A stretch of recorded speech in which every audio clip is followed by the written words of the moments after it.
Yo, what's up, guys? Welcome back to the channel, and welcome to another Alviso. This time, Will in the flesh. What's up, buddy? Yes, sir, I'm excited to do this one. Got to the legendary Alviso.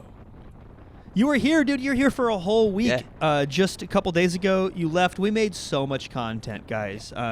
Tons in the pipeline. In fact, we were out there at Alviso testing the morning of this race, and we'll overlay some footage here of us kind of scrambling to get things ready right before we jumped into the Alviso, because we were testing the wind space, we were testing tires, we were testing all sorts of things, guys. So anyway, Will, your first Alviso, how nervous were you? Biggest race of the year, for sure. Yeah, huge race. I had been peaking for this since January before, so the fact that I was finally able to get out here on this this fresh pavement was exciting and nerve-wracking. Right, fresh pavement. That's a brand new thing. The day before, I was worried that it wasn't going to happen this week, which would have sucked because you were out here and I was looking forward to racing Alviso with you. Against you, rather. We'll get to that in a second. Yeah. But they had just finished repaving the day before, so we have an especially fast edition of Alviso because of the pavement and because we have professional racer Will on board. We have a couple of perspectives. Should we just dive right in? Let's jump in. Okay, but not before mentioning the sponsor of today's video, and that is BetterHelp. What is BetterHelp? They are a website and an app that helps connect you with a specialized, licensed therapist. And look, it's a bit taboo of a topic to talk about, but I'm not ashamed of it. I actually used this service before BetterHelp reached out to sponsor this video. I think it's maybe the only time that's happened on this channel. So why BetterHelp? For me, the biggest thing was convenience. Starting therapy can be hard. Finding the right therapist can be even harder. And with BetterHelp, they take that pain point out of the equation. Not to mention, you can have your sessions as a phone call, as a video chat, even as text messaging if you prefer. Whatever is the most comfortable version of therapy for you. So check out the link in the description. Match with one of the over 30,000 therapists in BetterHelp's network. Most cases, you'll get matched with the correct therapist within 48 hours, and you can join one of the over 4 million people who have used BetterHelp to start living a healthier, happier life. So thank you, BetterHelp, for sponsoring this video. Now back to the content. Okay, so right away, I'm jumping on Drew's wheel here. This is really early, and I'm going to put a little effort in. I know I've got the matches to burn on this this short little race. And I think you'll notice something down there. My power meter is not connected due to the testing that we were doing with different power meters. I wasn't paired, and a little bit later on here, I actually reached down and went through my menu on my head unit and paired the power meter. So we do have power for the rest of this race, but you can see my tactic early is going to be to kind of whittle it down and make the race hard. Yeah, and I was back in the field, hoping others would chase for sure. Obviously, you off the front's less than ideal, but there's a lot of work left in this race. We still have a long ways to go. And speaking of technical problems, I had my share of technical problems too. I don't know, guys, help me out with this. I did some Googling. I have not found an answer, but has anybody ever seen a GoPro Hero 11 Mini enter another dimension like mine is doing right now, and coming out the other side, like not having stabilization somehow? Super weird. So anyway, I have front camera footage. It was just a little dicey, a little shaky throughout this race. And yeah, like I said, I'm going to sit in. I'm going to hope other people chase, but definitely need to work with the group here in order to bring Will back. And you're doing more than working with that group. You're kind of captaining them from everything I heard. You were mushing them on to chase me down. Is that right? 100%. Yeah.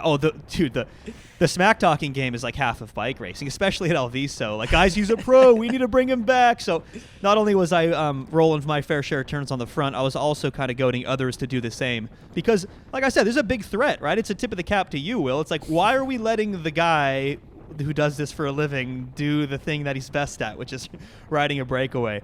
We do eventually bring you back, and that sets up this beautiful counterattack that I capitalize on because you're kind of stuck on the front, right? Yeah. Do you remember this moment? And I definitely burn a couple of matches to make this possible, but I definitely wanted to make it so you had like the worst possible situation in order to bring me back. Like you kind of had to watch this one go as Blaine and I sneak up the road. Yeah, right? yeah, I can't just pull that whole group back. I probably should have and could have, but I was honestly expecting you to be more marked in this situation. I think your smack talking had done its job back in the field, getting me more marked than you were. So you can see from my camera up the road, like Blaine immediately jumps across, falls into rotation. Blaine has a teammate, Thirsty Bear, sprinter Jerome. And then also Max, shout out Max, first time coming out. Oh, also Max already released a video about this race. If you guys want to go check that, it's so good. Very good. Absolutely love. I'm going to link his video somewhere on the screen or in the description or something. His edits are so fire. But he makes it up the group too, and then a little bit later on, Donnie jumps across, and at this point, you must be thinking like, okay, I have to do something about this, right? Yeah, and I'm going to. So once I decide it's time to go, I'm going to hit it, and unfortunately, I've got a passenger. I've got Jerome here on my wheel, which apparently he's the sprinter for Thirsty Bear.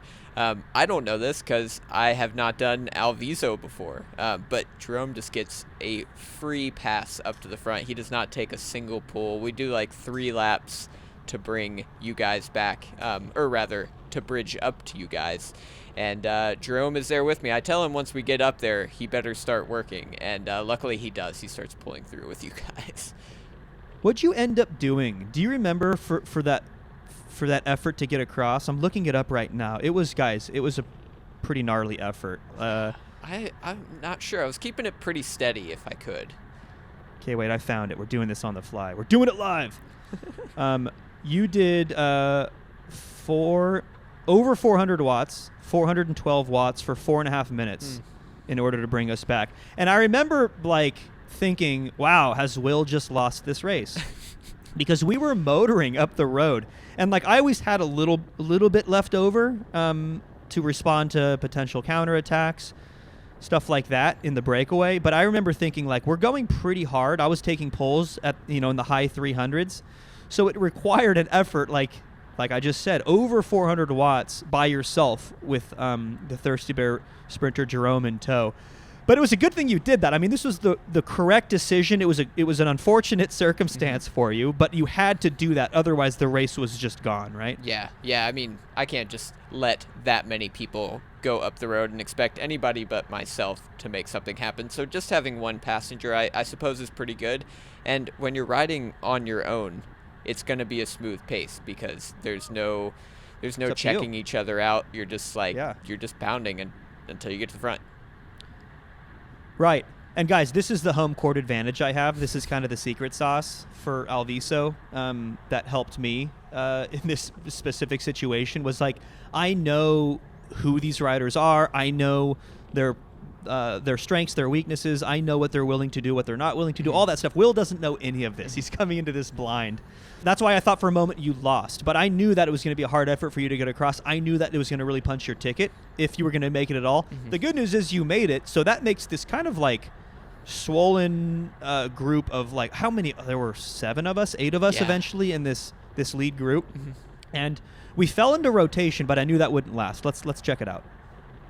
It's this sort of thing where like, oh, there goes Max. So this is the disruption I was talking about. When one rider starts taking a soft pull, another one does, and this is the problem with having too large of a breakaway, right? And here's a funny situation. Do you remember this, Will? Like, both Thirsty Bear guys missed it. They're the only guys with teammates in this break. Both of them miss it. And to me, I'm like, okay, like this is not so bad. Of course, Max up the road with Donnie Ice is a dangerous combination because they're both so fast. But having these 2 riders from Thirsty Bear miss it, I was like, okay, well, they're definitely going to have to work to bring it back, right? Yeah, and you're in a great spot because, like, I'm motivated to chase and pull that back, or, like, you can tag on to anybody. You're sitting at the back of the group here, so you're in a great spot. At the back of this is definitely the best place to be. Yeah. And it's funny, you're behind a Thirsty Bear rider, I'm behind a Thirsty Bear rider, and you're going to take a pull. And this is exactly what I would do, too. You're going to hit the front because, look, at the end of the day, we're also losing this race. Just because there's 2 Thirsty Bear racers in here doesn't mean by any stretch of the imagination that it's a good situation for you and me. But we just have to make sure that they're going to continue doing work. And Jerome, he's been around for a long time. He knows how to race his bike. He's going to immediately take a pull. I'm going to do the same thing after he flicks through. And basically, we all just kind of make this unspoken truce. Like, hey, we got to all bring this back together because I know the consequence if I don't start rolling turns. Will, what are you going to do if people stop rolling turns? I'm going to start attacking. And I probably should have done that a little earlier. Maybe, yeah. Yeah, you don't want to tow the 2 sprinters across, that's for sure. But, I know that if I don't roll this turn, you're going to attack. So I just want to make it as easy on me and everybody else in this group as possible, because as a sprinter, I just want, all things being equal, I just want to come to 200 meters, right? Mm-hmm. So anyway, we do work well together to bring this back, Thirsty Bear guys included, and it's kind of hit the reset button once again. But here's the funny part is we never really fall back into rotation, do we? Like, it's this situation where, again, we run into this problem where it's like the breakaway is just too big. So you and I have this funny exchange. Here, I'll throw it in right now. We're going to get caught. I'm okay with that. So, yeah, hopefully the GoPro picked it up. But we really slowed down our pulls, all of us. And what'd you say? You were like, we're about to get caught or something like that. Yeah. I wanted to see where your motivation was going to be too, and it turned out you were totally fine with it coming to a bunch sprint. Immediately, I was like, oh yeah, I'm okay with that. Like, I'm fine with us getting caught. And here's why. I want this to just be as chill as possible until the end, like I said. And even if riders do catch us from behind, which by the way, I think they do end up catching us from behind, I know they're tired. They missed that first move, and I am fine going up against, this group of like 8 or 10 in the final showdown. You, on the other hand, maybe not so much with a couple of sprinters in here. Yeah, I really don't know how I'm sprinting at the moment or how any of these other guys are sprinting, and for that reason, I want the less chaotic way of winning, which for me is a late breakaway.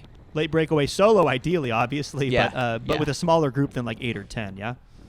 Yeah, absolutely. See if you can make that happen. So now Max has just been pulled back. I've done my last turn as part of the rotation, which puts me on the front of this pack, which is not where I want to be. I can't attack from up here with any sort of efficiency, and I'm just going to have to wait, and waiting pays off, but for someone else. So Blaine here attacks, and I'm on the front. I've got to trace it down. Luckily, I have a little bit of a gap behind me, but I'm not letting that happen. Pretty much just going to have to weld that back, yeah. Yeah. So oh man, looking back at this footage now, I didn't realize you were just stuck in the worst position twice. I mean, you take that last pull to bring Max back, and then Blaine sends another one on you, similar to what I did earlier on to initiate that first breakaway. And I was further back in the group. I was able to kind of sit in the wheels, and yeah, I mean, at the end of the day, you still have to make an effort, but when you're sheltered, it makes a big difference, right? Yeah, the problem once I get pulled back from that little weld, I want not to be attacked again, so I'm just going to sit on the front and still pedaling, whether or not I should have done that and just waited for an attack, kind of knowing like where the fitness was of everybody. I probably would have played it differently, but not knowing, I was trying to defend myself against any farther moves. Just that false tempo that can be so treacherous. Yeah, I remember this moment too, because then you finally get off the front, but then Max is like, I don't want to be up here, and I'm like, I don't want to be up here, but we're literally going 19 miles an hour. I'm doing less than 100 watts, and we're all kind of look at each other. It was this weird lull for like a whole lap. It was just this weird truce, and this is such good news for me, because anytime I can recharge my battery like this, it's just going to bode so much better for my chances in a pack sprint. Should it come down to a sprint, like this is great news for me, and even not, like now it just makes my chances of bridging gaps better. So like for me to be really hurt at Alviso and lose, for things not to come to a field sprint, is just has to be like constant and relentless counterattacks. So moments where it's chill like this help me so much. All right, just a lap and a half to go, and Blaine from Thirsty Bear is going to give it one more rip. I love this move from him.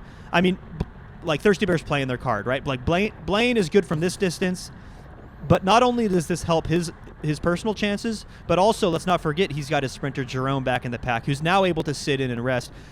Stuck on the front again, Will. Dude, wrong place, wrong time. You just got like counterattacked once and twice and 3 times, and this time you just let it go. And I end up hitting the front, and I look back. You're not following me.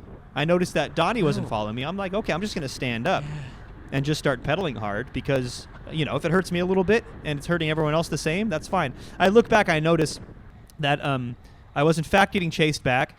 You just continue motoring through, and I was like, ruh-roh, like what have I done? So look at me with the elbow flicks, man. I almost threw my shoulder out. I'm still recovering from that a little bit. And it works. Donnie Ice goes. I love this, man. Of course, Jerome's not going to chase his teammate. But your thought now is like, this is my chance, right? You're going to get across to Blaine. You're going to leave us sprinters in the dust. Yep. That's what I was hoping for. It unfortunately did not work. These guys had one more match. I mean, I guess the whole field had one more match to pull that Do back. you see the power I'm doing, though? I was doing like 600 in the draft. Like Donnie did not want, like, my elbow flicks worked, man. I gave him some special energy with those elbow flicks. And then Max goes, I remember this moment. Look at guys, 177 beats per minute. Like, one more, like, if Jerome had something in the tank here just to absolutely nuke it, that would have been a problem for me. I wouldn't have been able to follow. It looks like you try one more time, but man, again, just attacking from the front. At this point, we're inside of 1 lap to go. Oh, check that. We're just about 1 lap to go. This is the hill I die on. Like, I'm going to do everything I possibly can to keep it together, even if I'm at 178 beats per minute, which I was a second ago. So again, this moment of respite is just amazing for me. Inside 1 lap to go. Blaine, one more try, but I think that, inside of... God, I guess I do have one more. Man, I was motivated today, Will. Yeah, you were. I mean, hometown, you can't let me show you up. Yeah, well, last time your teammate Sam came and put on a clinic. Actually, he didn't win either, but he beat me in the field sprint, and I couldn't let that happen again. So, yeah, you gave it one more rip, and, oh, man, just... Like, I need to rest right now. These, like I said earlier, like, this is exactly what's happening. I was like, the thing that drops me at Alviso is just this relentless attack, counterattack, one after another. But it seems like there's this lull for just long enough where you see now my heart rate is coming back down. It's still 175, but it's coming back down. Power is now under 100. This is exactly what I'm looking for. Are you thinking to try to give it one more rip, or have you resigned it to kind of like maybe this is just going to be a sprint out of this group? Yeah, at this point, I still want one more, and I was thinking right about this time to do exactly what Max is doing. This was a great time to go. I think everybody was hurt just enough, and he was the right guy to make it, too. I think if I had attacked from the front there, probably wouldn't have worked From the front, as well. I was just about to say it. From the front again, poor guy. Yeah. It's becoming a pattern at this point, and I'm the only one involved in that pattern, so I'll take the blame. In this moment, I was like, all right, I hope somebody else chases Max. This looks pretty threatening. You were probably thinking the same thing. And then to our delight, Here comes Jerome. Now, this was interesting. I wasn't sure if Jerome now is working for Blaine. Maybe there was a miscommunication with the Thirsty Bear guys, but I was definitely looking back at this moment. I was like, okay, Jerome's going to pull for a bit, and then he's going to shut it down, and then Blaine's just going to come over the top at 1,000,000 miles an hour. That's what I was expecting, because I couldn't see... and this is, I remember Blaine crowded me a little bit on the right here. This is exactly what I was expecting in this situation. I couldn't see another reason why Jerome would be on the front charging. But again, I am delighted to see that he's charging on the front, because we have Max off the front, who is still hanging on to 7 seconds? Like a lot of gap here with 850 meters to go. I'm thinking there's a chance that Max is going to dance away with this one. Yeah, he definitely had too much gap for my comfort, and I think if Jerome hadn't done this massive pull, it would have been a much different story, which I don't know why Jerome did this. Like, he probably could have checked us up and maybe even told Blaine to do it, which I think Blaine was hurting. So yeah, there's a lot of things that just like kind of strange finish, right? Like, so if Jerome checks up right here, by the way, I just nuke it is what I would do, and just try to get a gap and then hold it, and maybe wait a second behind Max, but instead stuck on the front again. This is Will stuck on the front hard, and then with 350 meters to go, I was like, I have to go now, because if we don't go, Max is going to win. So I stand up, and guys, this is important when you're doing this long sprint like this. Pretend it's 100 meters to go for the first few seconds. Get that gap, and you can see I sat down. I clicked a couple of gears. I chirp at Max as I go by him, and then I put my head down one more time for the final push to the line.